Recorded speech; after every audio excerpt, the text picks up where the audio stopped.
Hey, sports history fans, this is Ariel Gonzalez from Wrestling with Heels On. Hey, when you go to a sporting event, you don't go there to be meek and mild, unless you live in Japan. You go there to get freaking wild. That means bringing some attitude to your amplitude. How do you do that? You get Racket. R-A-K-I-T. Racket combines a compact 7-inch megaphone, 8 powerful adjustable LED lights, noisemakers, an insert you design, and it's all fully customizable to match your team's colors. Now here's the coolest thing about this product. J.J. Abraham, the founder, was the ultimate cheer dad. He followed his daughter's cheer group around the country, and he saw parents struggling using all sorts of crazy contraptions to make some noise for their kids. And then he had an aha moment. He thought, wait, why not combine all of these doodads into an all-in-one compact device for the ultimate fan? JJ and his team worked 3 years on developing version after version after version until they finally landed on Racket, R-A-K-I-T, so you can make some noise and cheer and be a part of the action. So get out there and let's get loud. Bring a racket to your next game or competition to cheer on your favorite team or athlete. You can customize your racket with your own logos, drawings, and names. Get beads to match your team's colors. Flashing lights add to the excitement. Are you ready to make a racket? Be part of the game. Each racket pack comes with 1 racket megaphone, 1 lanyard to keep a hold of the thing, 2 scratch-resistant bead packs, 1 clear and 1 color of your choice, and a 10-pack of customizable self-adhesive inserts. Currently on sale, wait for it, $24.99. To pick up your racket today, head to myracket.com. That's myraket.com.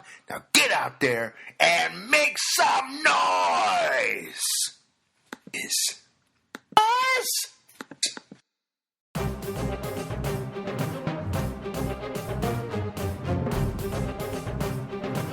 This podcast is part of the Sports History Network, your headquarters for the yesteryear of your favorite sport.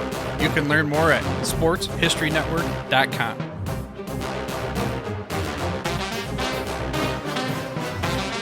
The Rose Bowl. The game that inspired the college football bowl season has a long and storied history. The stadium itself is 100 years old, and in celebration of it, Pigskin Dispatch is assembling some of the top historians and authors to share the memories, people, and events that make the granddaddy of them all the special game that it is. Enjoy this Rose Bowl memory from pigskindispatch.com.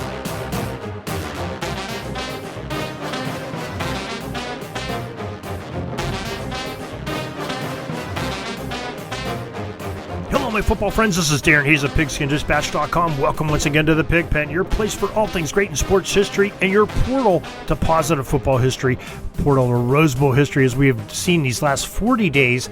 And this is our conclusion series on the Rose Bowl. You know, we've had almost 50-some episodes on Rose Bowl history over these last 40 days. Hope you've enjoyed it. We sure have, and learned a lot and talked to some very interesting historians and experts and authors. Many of them are friends that have been repeat visits here on Pigskin Dispatch, and really enjoyed, and thank each and all of them. And we want to thank each and every one of you too for listening to all this great history through the Rose Bowl. The granddaddy of them all certainly has provided a lot of great memories for us sporting fans, and great football as well as really made some great names of some athletes that went on to do bigger and better things, or maybe that was their spotlight in the sun, you know, where they just made their mark on football history. Either way, just some great events in Rose Bowl history. And this is of our last installment of this Rose Bowl series podcast. We're going to talk a little bit about some of the miscellaneous Rose Bowl events that weren't the Rose Bowl themselves. Now, we've talked about some of them already. You know, officially, this stadium opened up in October of 1922, and the stadium is a National Historic Landmark and a California Historic Civil Engineering Landmark. Not sure if people knew about that. Currently, the Rose Bowl Stadium is the 16th largest stadium in the world and the 11th largest in the United States. 10th largest in the NCAA.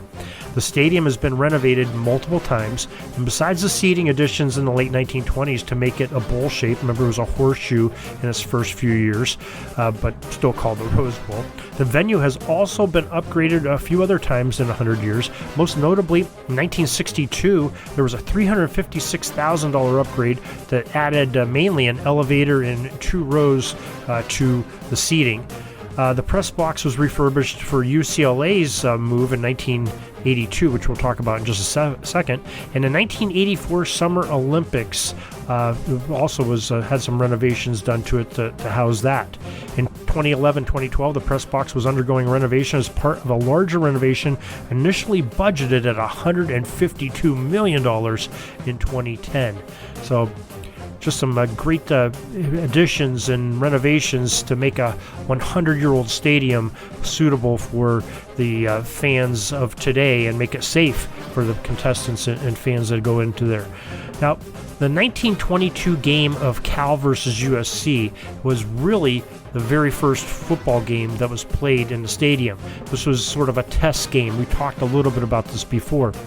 We knew that the 1923 Rose Bowl game, which we played on January 1st of that year, we played there, but they needed to make sure that everything was going to be working right. They could get people in and out of the gates, and fans were comfortable and had good seating, and the field surface itself was undergoing enough of a renovation to make it a safe playing surface and just make it an enjoyable experience. So the 1923 Rose Bowl will be that much more special. And it was. So that Cal-USC game in 1922 was played at the Rose Bowl.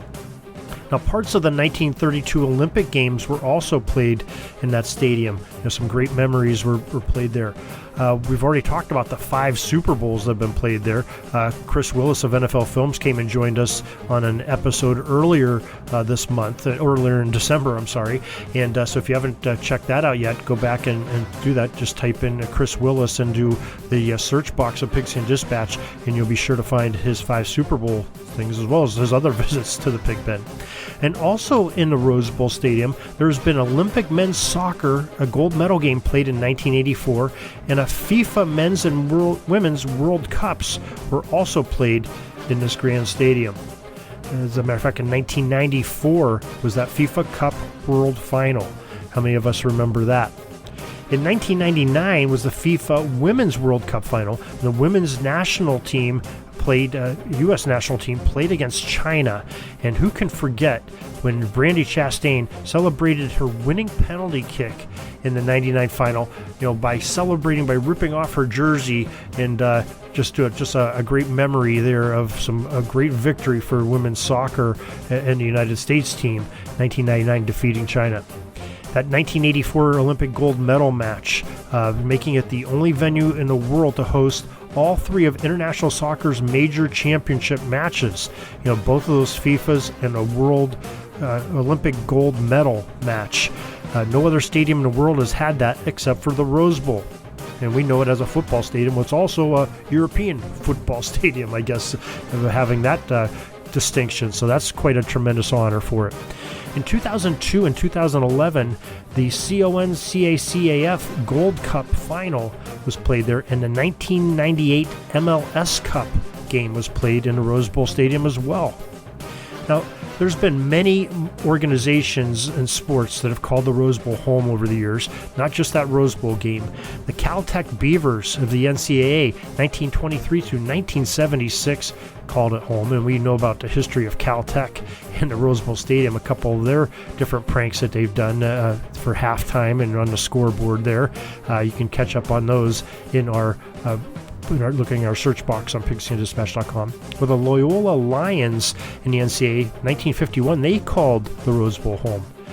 Also, the CSULA Diablos, 1957 through 60, and again 1963 through 1969, Rose Bowl Stadium was their home turf.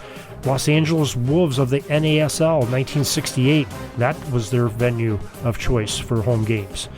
The Pasadena Bowl, which was a experimental bowl game that they had during the holidays, 1946 through 1966. And again, they brought it back 1969 through 1971.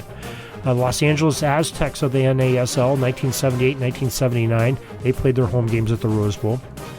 The LA Galaxy of the MLS, 1996 through 2002. Was the home venue for that great organization. And UCLA home games started there in 1982 and still are going on to this day. They call the Rose Bowl home for the Bruins. The 2006 USC-UCLA game is one of the more impactful games and more memorable games in that series that were played in the Rose Bowl as a stadium. That game had the number 2 USC Trojans were poised to go to the BCS National Championship game. However, the 6-5 Bruins had something to say about that.